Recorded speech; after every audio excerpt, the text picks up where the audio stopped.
Hi Libra, welcome to your 2017 horoscope for the year. So you continue to benefit from the blessings of jovial Jupiter in your sign. Keep milking this generosity for all it's worth, and this may be a good time to start an apprenticeship or a course of study, as this year you are at your best learning.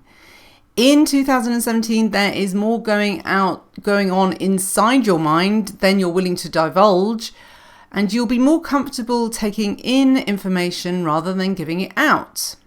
Social occasions will still be enjoyed, especially as Jupiter will throw you some fancy invites, but this year you will people watch rather than being the life and soul of the party. Locally, you will feel that your environment is quite magical, even if Saturn keeps forcing you off the beaten track by throwing obstacles in your path. Random and seemingly fateful encounters should bring nice new neighborhood connections in 2017. The eclipses will throw some curveballs amongst your close pals. Friends unexpectedly just fall off radar, while those you had lost all contact with mysteriously turn up in odd places you wouldn't expect. There's also the chance of an ex making an out-of-the-blue appearance too, maybe just on social media, but it's enough to cause a stir. The planets are giving you a good chance to improve your health and fitness this year. You will use your Libra weighing scales to balance the Jupiter indulgence with detoxing and a new fitness regime. Much colonic irrigation has been taking place in the bowels of your chart. This was due to the effect of the long-term Uranus square Pluto, which finished last year. 2017 is the year you get your mojo back, and you should be feeling much more upbeat. So now the main influences of Jupiter and Saturn in your sign for this year. So Jupiter in Libra, your own sign, from January the 1st till October the 11th. Well, yes, lucky you. If you didn't already know this already, it entered your sign, Jupiter, in September 2016, and it is one of the classic good fortune transits. Here continues a whole new 12-year cycle of growth where you should find you attract more than your fair share of development opportunities. There really is only one disadvantage of Jupiter in your most personal zone, and that is weight gain. Invites to social events where the food and drink are copious will all add up to a more portly, shall we say, physique. Sometimes it's not even the food, but just Jupiter expanding your presence so that you can make a big impression on the world.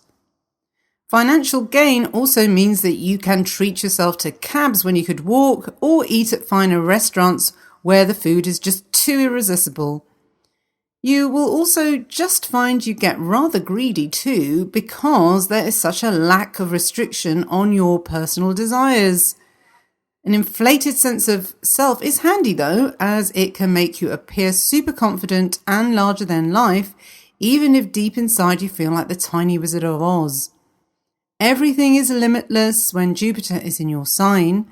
It naturally draws benefactors and resources towards oneself, so it is important that you take advantage of these gifts while the going is good. Now over to Saturn, who is in your solar third house. So he will be there from January the 1st until December the 20th. Saturn in your communication house then can make you quite fearful of speaking your mind. This is because your brain is going through a period of restructuring. While your mind is rebooting itself, links between synapses may feel as zapped as when a telegraph pole gets struck by lightning. 1 minute you have an enlightening insight, and then bam, short circuit, you are lost for words. What is going on internally can also bleed into the outside world. While in your neighborhood, you may feel yourself feeling increasingly awkward and even shy because you're a little afraid of what words might leap out of your mouth.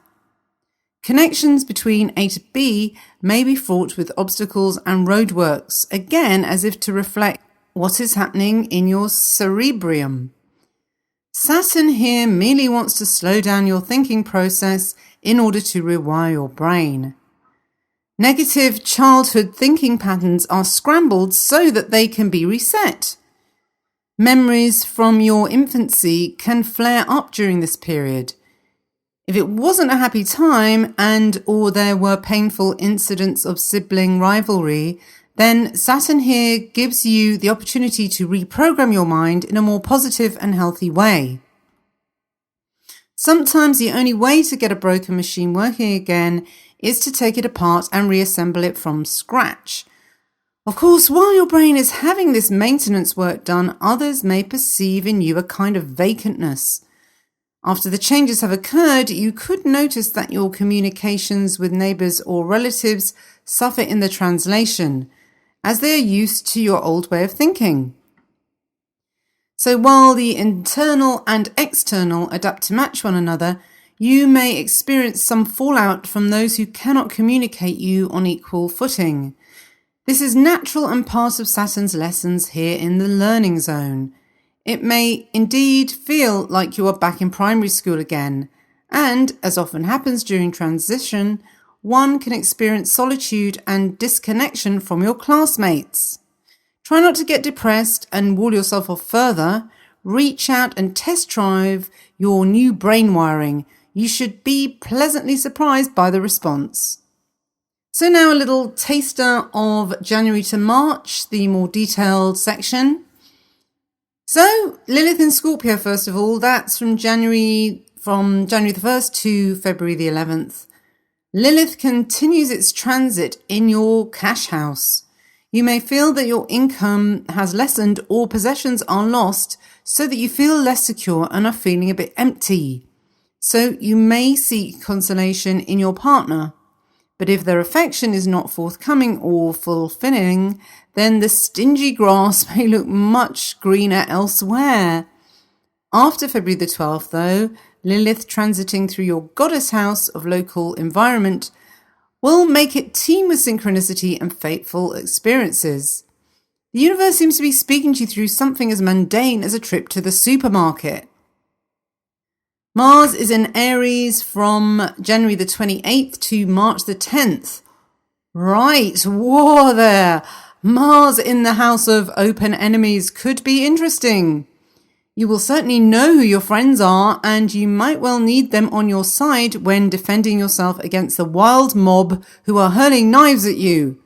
Okay, it's not going to be that bad, hopefully, but Mars in its rulership here is going to be feisty, to say the least. You need to be able to take the high ground and not raise to the bait. Your partner at this time, if you have one, might also delight in just winding you up. The best approach with lovers is to make love, not war. It really is the only option. If they won't let you, just take out the frustration on a tennis racket or any ball that you can kick or hit. The lunar eclipse in Leo on February the 11th. This is where pursuing a creative hobby could bring you a whole new set of friends. Don't be afraid to invest in some playtime just because you think it's self-indulgent though. But with an eclipse here, the fun could trigger a serious vision for the future. The reboot of the eclipse might come initially from feeling quite lonely. You realise you have spent a lot of time social networking online rather than actually meeting real people. Maybe an event occurs where you are defriended because of an innocent comment that was taken the wrong way. Or maybe the comment wasn't so innocent and something inside you wanted to shake things up out of boredom. The final result, though, is a dissatisfaction with this shallow form of communication and a craving for more meaningful interaction. The second eclipse is the solar one in Pisces on February the 26th. This eclipse will certainly test your immunity. However, if you get through this period without so much as a sniffle, then well done. You are obviously leading a balanced life and looking after your precious human body, both mentally and physically. This solar eclipse attempts to jolt an imbalanced soul back into a harmonious life rhythm. You might have to get worse before you get better, so be patient. However, after this period of adjustment, you should feel more integrated with your surroundings and back to better health as a result. A short illness can be a blessing, serving the purpose of shaking you out of a routine that was in fact stagnating you. Nature's way.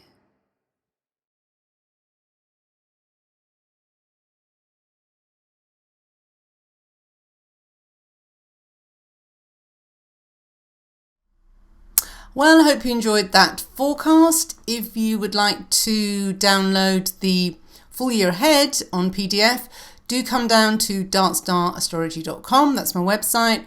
And there's also free monthly horoscopes, the full moon and the new moon every month as well. All the best then. Bye-bye.